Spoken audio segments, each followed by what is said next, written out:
ketika setelah kejadian pembelahan dada ini, Halimatus Sa'diyah itu merasa cemas, akhirnya mengembalikan Rasulullah Shallallahu Alaihi Wasallam kepada keluarganya, kepada Siti Aminah. Maka dipertanyakan oleh Siti Aminah, apa yang menyebabkan engkau mengembalikan Muhammad? Lalu berceritalah Halimatus Sa'diyah atas kejadian yang menimpanya. Tidak terlihat kecemasan sedikit pun dalam raut wajah Siti Aminah. Lalu Siti Aminah menceritakan bagaimana pengalamannya ketika dalam kandungan seperti yang Abi ceritakan tadi, dan ketika melahirkan. Akhirnya Halimatus Sa'diyah lebih tenang dan membawa kembali Rasulullah Shallallahu Alaihi Wasallam yang masih usia 4 tahun ini kembali ke Bani Sa'ad. Namun beberapa hari berselang, ada orang-orang dari kaum Habasyah.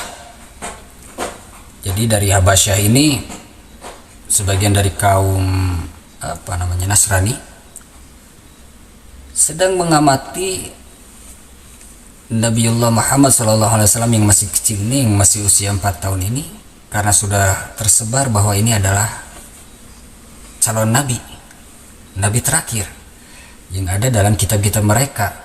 Jadi dipercaya ini nabi terakhir nih. Ketika sedang bermain akhirnya ditangkap, dan bolehkah paman melihat punggungmu? Dan ketika dilihat, mereka mengetahui bahwa inilah memang nabi terakhir. Jadi ketika masih kecil Umi sudah, agama-agama yang dulu itu sudah tahu bahwa ini adalah nabi terakhir.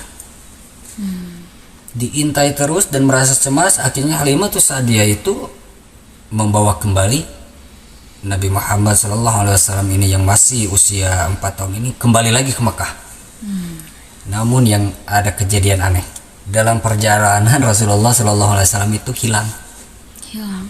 hilang, tidak tahu kemana. Akhirnya Halimatus Sa'diyah ini pulang tanpa membawa Nabi Muhammad kecil ini, dan menangis ke keluarga kakeknya, ke Siti Aminah menangis.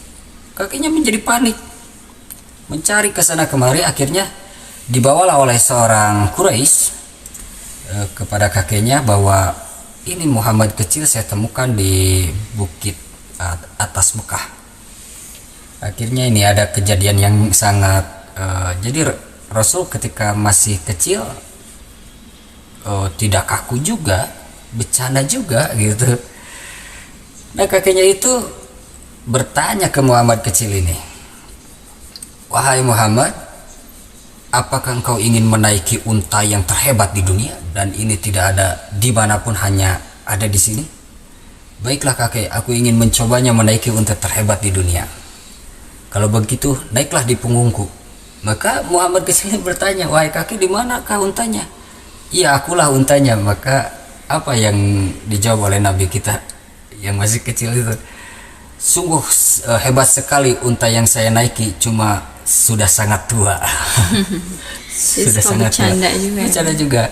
Lalu dijawab sama kakeknya, meskipun tua tapi kakek ini masih bisa bertawaf dan berlari kencang katanya. Sambil bertawaf diajak dan khusyuk berdoa kepada Allah Subhanahu wa taala dengan Nabi Muhammad SAW yang masih kecil itu naik di pundak kakeknya.